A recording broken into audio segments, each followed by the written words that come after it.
Hola, ¿qué tal? Yo soy Irene Torices. Hola, ¿qué tal? Yo soy Nadine Terrein. Hola, ¿qué tal? Soy Mari Carmen Herrera y juntas somos Las Tres Gracias.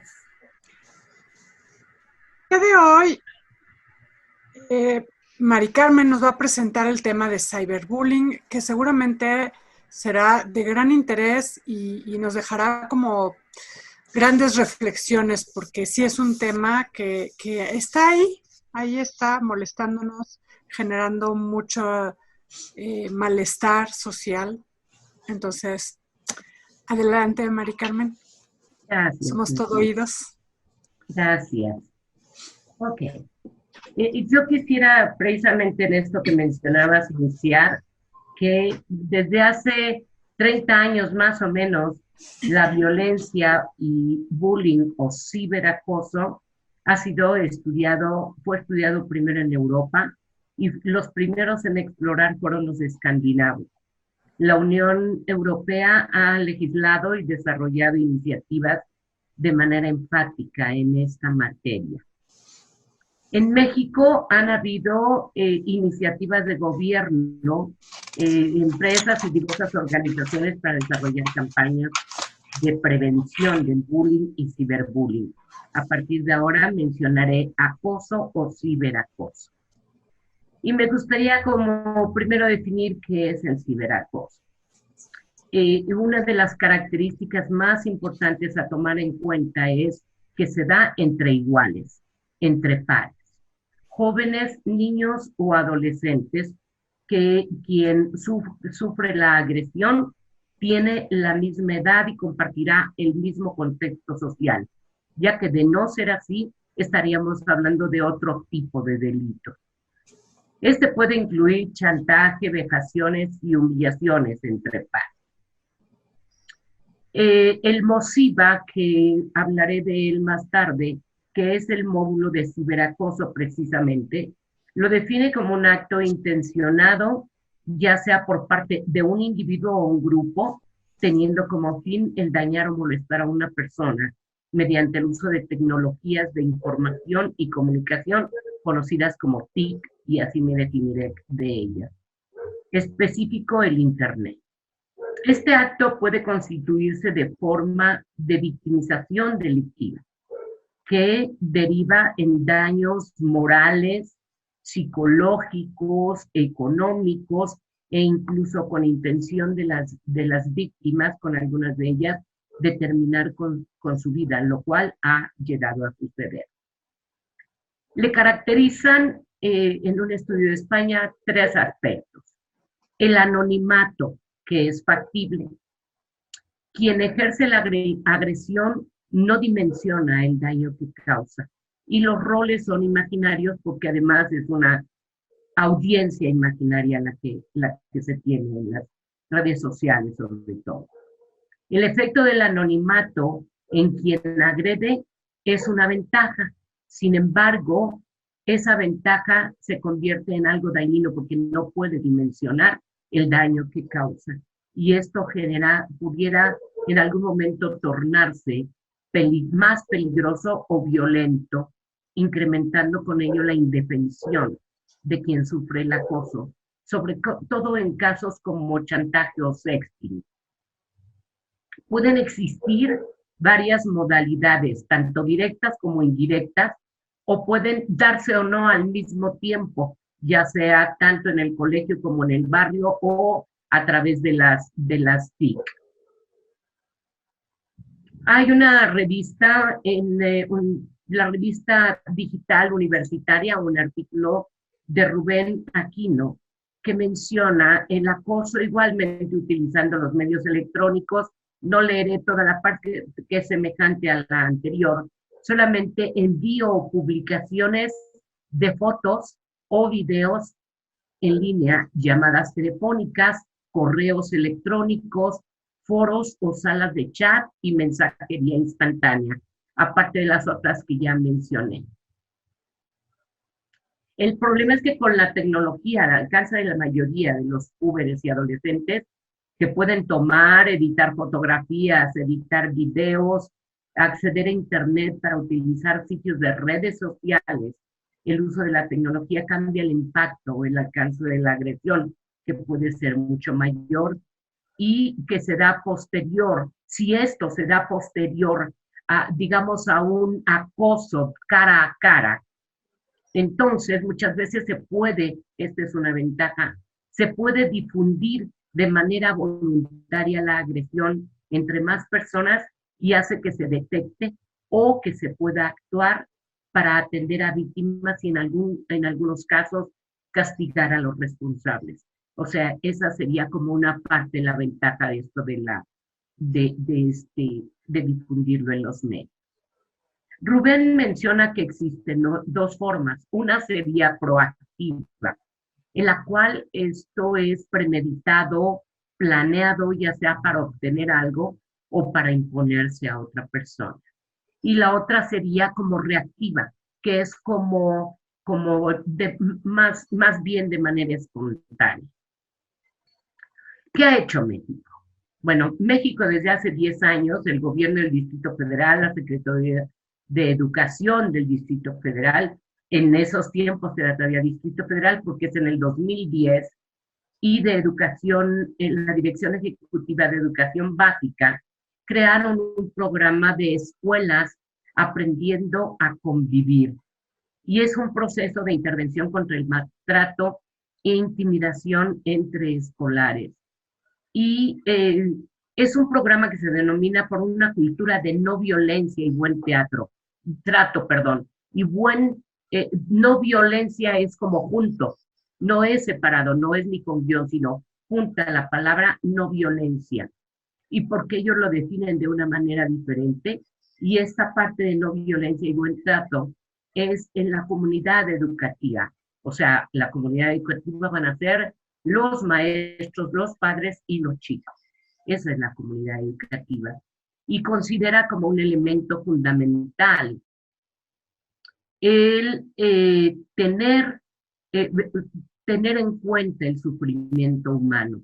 Ese es básicamente el principal objetivo en las escuelas sujetas a intervención, en las que busca incidir en la calidad educativa, la disminución de los altos índices de deserción escolar, adicciones, cuadros de depresión e intentos de suicidio que han constituido productos de fenómeno creciente de maltrato e intimidación entre escolares a través de esta construcción de nuevas formas de convivencia y buen trato. Este es el objetivo y me parece un programa muy interesante. Sería importante que las personas que trabajan en estas instancias pudieran como retroalimentarnos cómo se están llevando a cabo. Igualmente se creó desde el 2015 el MOSIVA, que es el módulo específico de ciberacoso. 2015, 17 y 19. Y en 19 aborda como un tema emergente el ciberacoso. Lo define como un acto intencionado, ya sea por parte de un individuo, teniendo como fin dañar, molestar a la persona a través de las TICs. Y se diseñó este programa con 12 preguntas. Y estas 12 preguntas se llevaron a cabo junto con la encuesta nacional de disponibilidad y uso de las tecnologías de información y la comunicación en los hogares. Yo desconocía que existía, que es el de EnDuty, que se llevó a cabo en 2019. Y solamente mencionaré unos cuantos que dan toda la información, pero nada más mencionaré algunos. 40.3% de mujeres de 12 años y más recibió insinuaciones o propuestas sexuales y 33% de los hombres mensajes ofensivos. El 53.4% desconocían quiénes lo efectuaron. 20.5% solamente sabían que era algo conocido. El sexo de quien agrede. 61.8% hombres fueron agredidos por hombres y 54.8% mujeres agredidas por hombres. 49.1 de los hombres y 69.2 de las mujeres bloquean personas, cuentas o páginas debidas a estas situaciones. Sebastián Bautista, que es analista de The Social Intelligence Unit, se llama SIU, afirmó: se prevé que el crecimiento de usuarios del Internet venga acompañado de un incremento de las prácticas de ciberacoso. Si bien no existe abundante legislación dedicada a mitigar este tipo de acoso, en el corto plazo es posible desplegar campañas que promuevan acciones para que las personas, especialmente los jóvenes, sean capaces de reaccionar de una manera adecuada ante el acoso. Y de acuerdo con el INEGI, las víctimas de acoso por la vía digital podrían experimentar varias de las siguientes prácticas: ser registradas en un sitio web sin previo consentimiento, recibir spam o virus para causar daño, recibir mensajes, llamadas con insultos, amenazas, intimidantes o incómodas, ser contactado a través de identidades falsas, ser dañado al publicar información vergonzosa o íntima, ser víctima de robo de identidad, recibir videos o imágenes de contenido sexual o agresivo, ser obligado a dar una contraseña para ser vigilado, así como que las cuentas personales sean rastreadas. La pregunta sería: ¿de dónde surge toda esta necesidad de agredir, de hostigar a una persona? Y bueno, es multifactorial, pero a unos cuantos puntos yo considero, Mari Carmen, depende de la historia y el contexto en el que el individuo se desarrolla. Una persona posiblemente con sentimientos de inadecuación inconscientes o que no puede reaccionar ante otra que le refleje o confronte y su poca valía o autoconcepto, siendo estímulo que active su impulso de ridiculizar. Y aquí me acordé de la serie que analizamos, en donde el chico que era violentado por su padre violentaba al chico de color. No sé si la recuerdan en Sex Education. Sex Education, de cómo lo agredía tan tremendamente. Este punto me hizo acordarme mucho de él. Una persona que en su contexto es esa la forma de interactuar a través de agredir y someter. Y por supuesto ser parte de una sociedad en donde el tejido social se está desgarrando. Esos serían los puntos. ¿Qué podemos hacer? ¿Qué formas de prevención? Lo que mencionan los especialistas es utilizar alguna forma de registro en los dispositivos para conocer este comportamiento, evitar exponer información personal en redes sociales, especialmente fotografías, y esto sobre todo lo menciono como para la gente adolescente o gente muy joven. Que los menores, que además por ley no está permitido que estén en las redes sociales, pero bueno, los menores tengan claro qué información puede publicarse en Internet, especialmente en redes sociales, sin poner en riesgo la integridad personal. Habilitar las características de privacidad de sitios en Internet y redes sociales para que solamente accedan a la información las personas autorizadas. Utilizar herramientas de seguridad informática como software, anti-malware y firewalls y todo eso. Restringir el acceso a la tecnología sin tener en cuenta las recomendaciones antes mencionadas. Y menciona un especialista que esta última medida sería poco efectiva, ya que el 82% de los internautas mexicanos indican que acceder a sitios de redes sociales es una de sus principales actividades, y lo vimos incluso en algún otro programa en la de pornografía feminista. Y 61% indica que también lo es el envío de mensajes instantáneos. Las recomendaciones por parte de los especialistas en caso específico ya de ciberacoso. Nunca responder. Tomar una captura de pantalla para mantener el registro de los ataques, bloquear y reportar, hablar con alguien sobre el ciberacoso sufrido, mantener los ajustes de privacidad lo más elevado posibles, buscar intermediación de alguna autoridad de ser necesario.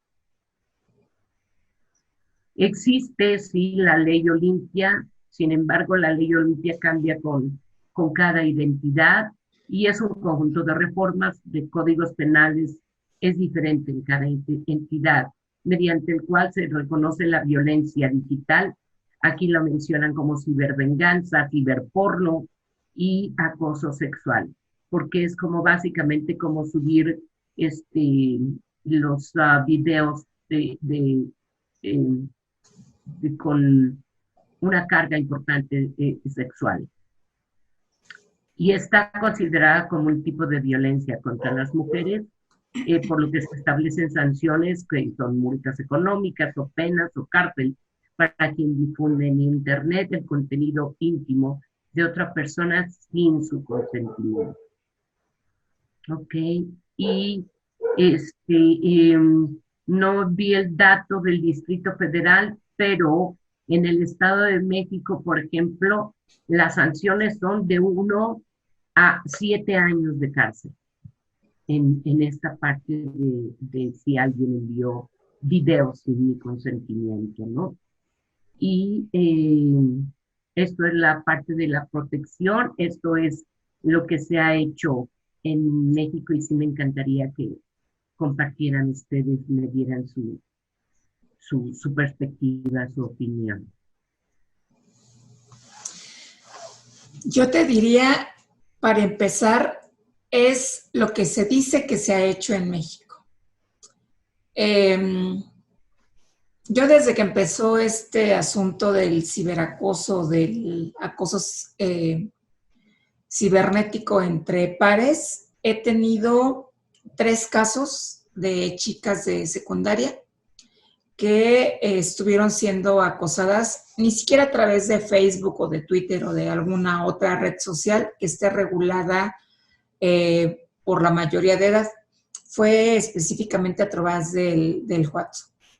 Y fueron chicas que estaban en escuelas privadas, porque aquí hay que tomar en cuenta que, en teoría, en las escuelas públicas no tienen permitido llevar celular, ni en ningún nivel de formación escolar, ni en cuando menos hasta secundaria, toda educación básica, no tienen permitido llevar el celular. En algunas ocasiones se les permite como una medida de urgencia, si es necesario llamarle al padre de familia o a la madre de familia, o si la condición de la familia requiere que se mantengan en contacto frecuente. Y en ninguno de los 3 casos que les estoy hablando, aun cuando interpusieron la denuncia, se llegó absolutamente a nada. Aunque hicieron las capturas de pantalla, aunque tenían identificadas a las personas agresoras, aunque se puso la denuncia, aunque se puso la queja en la Coordinación de Asuntos Jurídicos de la Secretaría de Educación Pública, pues lo real es que no se hizo nada. Y fue pues por hartazgo de las familias y por decisión de las propias chicas que pues le dieron carpetazo al asunto y prefirieron, como sucede también en muchas ocasiones en el abuso y en cualquier otro tipo de violencia sexual, continuar mejor con el apoyo psicoterapéutico o sexoterapéutico en mi caso, que seguirse desgastando en las vueltas al búnker, en las declaraciones ante el Ministerio Público, en carearse con la supuesta persona agresora. Así es que pues es toda una historia que además, aun cuando se refiere en este documento de la Secretaría de Educación Pública que mencionas, Mari Carmen, de por una cultura de no violencia y buen trato, lo real es que no se le da una carga tan importante a este ilícito. Sí se trabajan cuestiones que tienen que ver con la convivencia cotidiana dentro del salón de clase. Y bueno, pues yo creo que nosotros podemos recordar que esto pues no se requería de un teléfono celular o de una computadora para hacerlo. Quienes todavía escribimos en el chismógrafo famoso o incluso quienes vieron esta película de Chicas Pesadas con Lindsay Lohan, pues no hacía falta la tecnología porque pues la chica que es una de las protagonistas, con publicar lo que ella misma había ido formando en un álbum y diciendo, maldiciendo de sus compañeras y compañeros, con eso pues termina por destruir la escuela, ¿no? Y eso es algo que sí me parece importante considerar. El ciberacoso no solamente atenta contra la persona que está siendo violentada, atenta contra toda la comunidad, no solamente la comunidad escolar, sino la comunidad en donde se desarrollan las chicas y chicos que viven esta experiencia del ciberacoso. Esto que mencionas, Irene, creo que es muy cierto. De pronto, como que la novedad es el uso de la tecnología, pero este comportamiento de humillar, de someter, de amenazar, de chantajear, de todo esto, ha sido un comportamiento que ha estado presente en las escuelas. Creo que desde que se crearon las escuelas, pero pues no estaba yo ahí. Pero bueno, a mí me tocó pasar por una y me tocó presenciar, ser víctima inclusive en algún punto de la historia. Creo que muchas personas en la etapa escolar pudimos haber sido víctimas o victimarios. De pronto es como, ¿cuál es el victimario por ahí? Y que definitivamente tiene que ver, justo estaba yo pensando esto del bullying, ¿por qué en un programa de sexualidad? ¿No?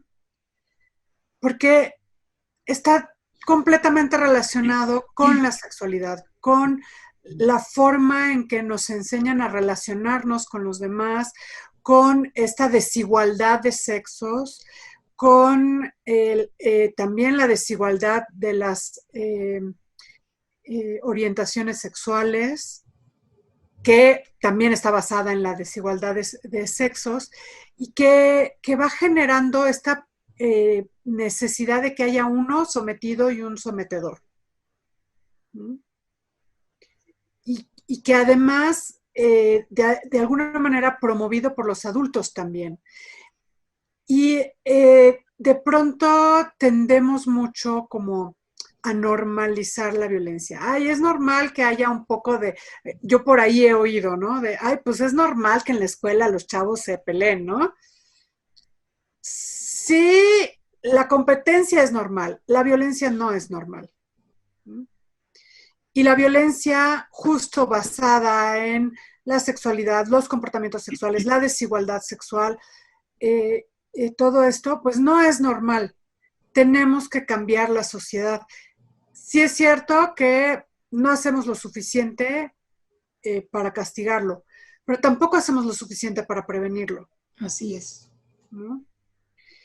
Y la prevención justo empieza desde esta reflexión de no es normal el comportamiento violento.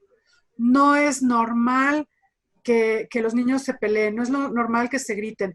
No le digas a tu hijo que no se deje, ¿no? Y que sea el primero en golpear, por ejemplo. ¿No? Y que muchas veces, justo como mencionas en la serie que estuvimos analizando, este comportamiento abusivo del muchacho, pues responde a un ambiente abusivo, ¿no? Y que hemos construido una sociedad abusiva. Yo me recordé mucho de lo que mencioné en el video de la semana pasada, en el programa de la semana pasada, sobre estas relaciones del ejercicio del poder. Y de ahí viene esta parte de este desgarre del tejido social. Y esto es cierto. porque no van a ser las escuelas. Sí, qué bueno que hay un programa que se haya hecho, pero eso es la comunidad educativa. Y los primeros aprendizajes de la manera de vincularme va a ser definitivamente en el hogar, con los padres y en mi contexto. Entonces, esta parte de no hacer normal el que sea adecuado los gritos, el sometimiento, etcétera.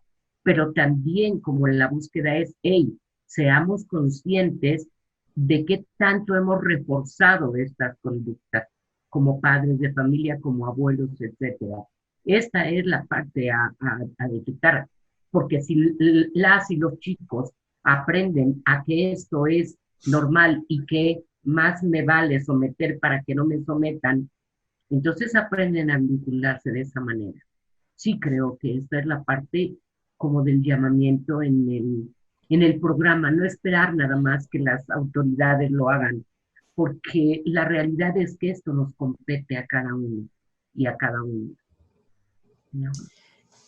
Nada más que aquí sí me gustaría que recordáramos que no necesariamente quien está siendo violentado o violentada en casa es quien se convierte en quien violenta en la escuela.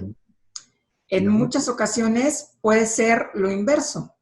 Quien ha sido toda su vida o una parte importante de su vida violentado dentro de la escuela, llega un momento en el que empieza a violentar a otros que tienen menos poder, para utilizar los términos que tú utilizas, Mari Carmen, para poder de alguna manera volver a reconstituirse. Y ahí, pues sí, hay que trabajar con la familia, aunque hay que trabajar principalmente también con los chicos y las chicas que forman parte de este centro escolar. Y yo sí me regresaría al trabajo que tienen las escuelas, porque el trabajo con las escuelas no es únicamente con las niñas y los niños, las y los adolescentes, es también con las familias. Y el trabajo con las familias, que es a veces muy complicado en estas escuelas famosas para padres, que yo no sé si durante este año que estamos por cumplir de la contingencia, ha seguido dándose de la manera natural, como se venía dando con las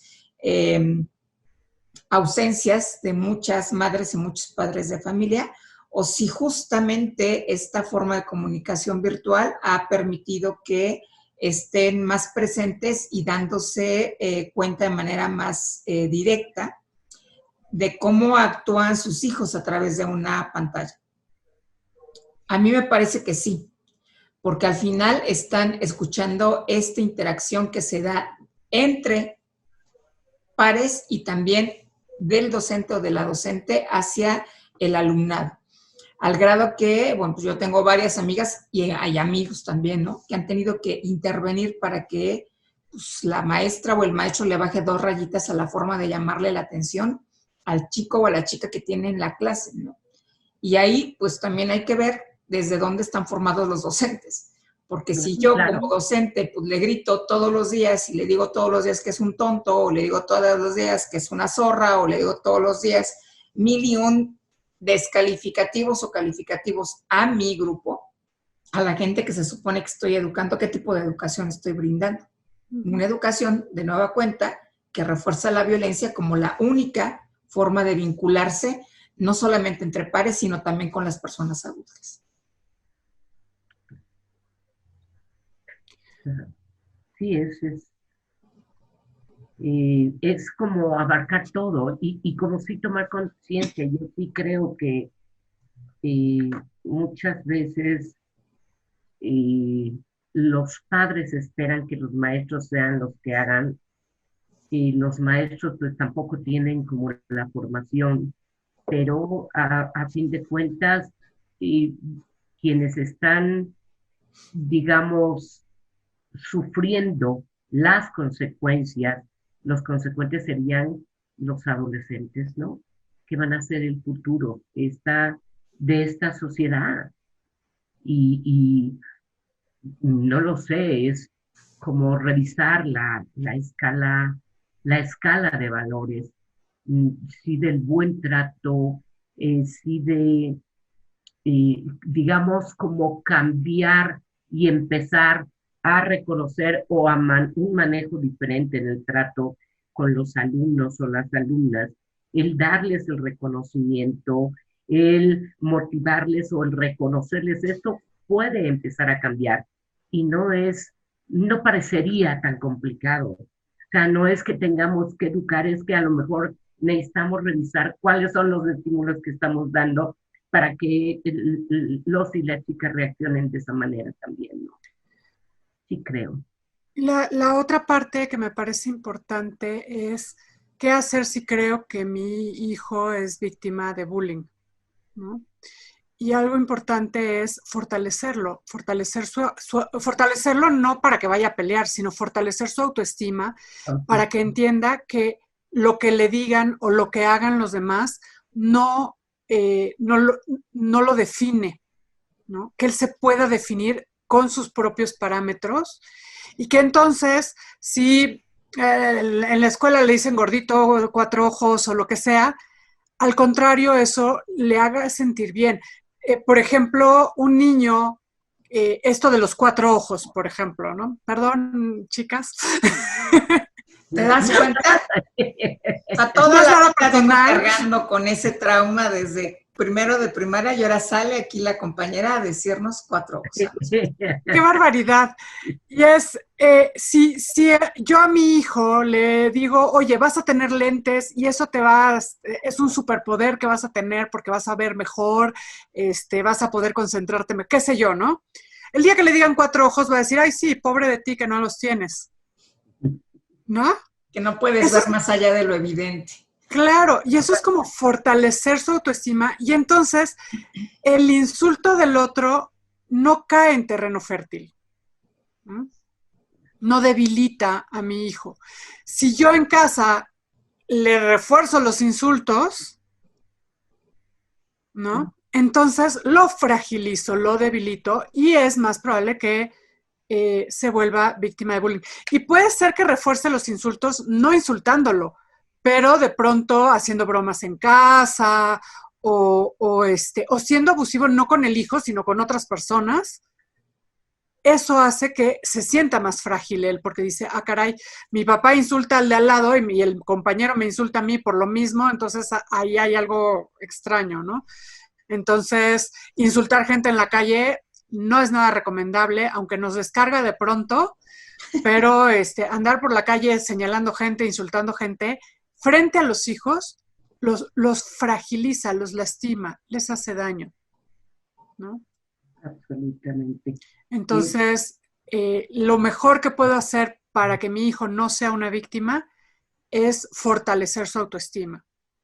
Recordarle lo valioso que es, lo importante que es, cuáles son sus fortalezas, ¿no? De pronto puede tener, o sea, todos tenemos defectos, ¿no?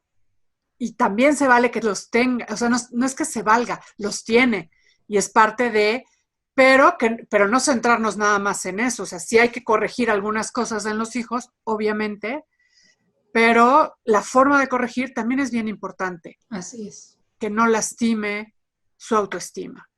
Y esta es una parte muy interesante. Yo durante los años que estuve dando cursos para niños de 5 a 7 años, de 8 a 10, y púberes y adolescentes, es una parte que duele mucho en los adolescentes. Digamos, el poder, la necesidad de ser, por un lado, escuchados, por otro lado, valorados y reconocidos. Yo recuerdo alguna vez un chico que me decía, es que Mari Carmen, ¿por qué me agreden si saqué un 6? Es mi 6, Mari Carmen, o sea, yo lo logré, no lo copié, ¿por qué no pueden como reconocerlo? O sea, una necesidad incluso material que guardo ahí, que tengo ahí, de cartas de adolescentes dolidos con los padres, dolidos, necesitados. Es una etapa en donde necesitan de manera importante el ser vistos, como dices tú, el ser fortalecidos, el que realmente ejerzamos este paternaje y maternaje de una manera eh, cordial, de una manera a favor de cambiar la manera de vincularnos. Creo que eso sería como que encerraría parte de este programa de no violencia y buen trato, ¿no? Como que llevar eso a cada hogar, llevar eso en cada interacción y en cada vinculación, creo que podría ser este, este país o esta sociedad nuestra diferente. Claro. Y la cereza del pastel es la parte de las TICs, ¿no? Las tecnologías y entender que todas estas aplicaciones, programas y demás, es como estar en la calle gritando, ¿no? Es lo mismo. Claro. Exactamente. O sea, si yo le digo a mi hijo, a ver, salte a la calle encuerado o vamos a poner un espectacular tuyo encuerado en la fachada de la casa, es lo mismo que ponerlo en el Facebook. Y a lo mejor peor, porque por eso no dimensionan el daño, porque es como, no sabemos hasta dónde abarca, ¿no? Y entonces, poderle enseñar a los hijos que si yo no pondría tu foto en la fachada de mi casa encuerado, no la pongas en el Facebook, no la pongas en el WhatsApp, no se la compartas a nadie, ¿no? Es como un poco también de sentido común, ¿no? Justo entender esto. Es un megáfono en las redes sociales, es poner, o sea, sí, un megáfono, gritar en la calle. Aquí estoy, háganme caso, ¿no? Y alguien lo va a tomar. No precisamente para darle buen uso. Exactamente. Y aquí, al respecto de lo que comentabas hace un rato de la población adolescente, Mari Carmen, yo diría que si dedicáramos una parte de nuestro tiempo de crianza con las niñas y los niños desde antes de preescolar, a trabajar con su autoestima, su autoconcepto, su independencia y demás, no habría necesidad de esperar a la adolescencia para volver a fortalecer, porque seguramente llegarían ya a esta etapa de su desarrollo con una personalidad mucho más sólida y en la cual podrían tener, seguramente tendrían muchas más herramientas para afrontar estas dificultades que se están presentando actualmente vinculadas a la violencia a través de los medios sociales o de la tecnología. Uh-huh. Claro, yo diría, es como, para cerrar, sería como guiarles o mostrarles o enseñarles conductas de autorrespeto y autoprotección, que es parte de lo que está mencionado Nadine, ¿no? De de sexting, de packing y todo esto es como exponerme y vulnerarme a mí mismo, ¿no? Uh-huh. Okay. Sí, yo cerraría diciéndole a cada persona adulta que nos esté viendo que cuando presientan que hay una situación de este tipo en casa o en la escuela, pregunten y escuchen a las niñas y a los niños, porque su intuición puede ser cierta y puede ser el único momento en el que se hable de esto al interior de un aula o al interior de la familia y la única oportunidad para proceder a una denuncia. Y también invitar a las familias a que hagan lo propio, que es la denuncia, ya el personal docente y directivo de las escuelas a hacer lo que les corresponde hacer respecto al protocolo de actuación en casos de maltrato y abuso sexual, que es notificar a su autoridad inmediata superior y al Departamento de Asuntos Jurídicos, para que tomen las medidas precautorias y de salvaguarda necesarias hacia las niñas y los niños.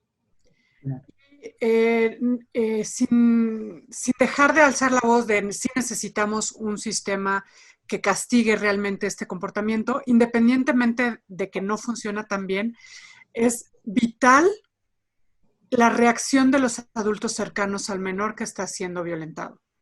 Es vital, dependerá de la reacción de estos adultos, que sea escuchado, que sea atendido, que sea protegido, que este adolescente obtenga las herramientas para enfrentar lo que le está pasando o opte por bajarse del tren.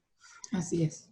¿No? Claro, porque lo dices bien, es vital, porque de ahí depende mucho. O sea, el suicidio en adolescentes se ha incrementado mucho y no sabemos con toda esta laceración, si no son percibidos en esta parte, intuidos por los padres y las madres, que es en los momentos en que más necesita los adolescentes, los púberes, los menores, no tienen a nadie más que a nosotros, que nuestra misión es realmente acompañarles y facilitarles el camino, y facilitarles no es hacer las cosas por ellos, es realmente responder cuando necesitamos responder para con ellos y en su protección.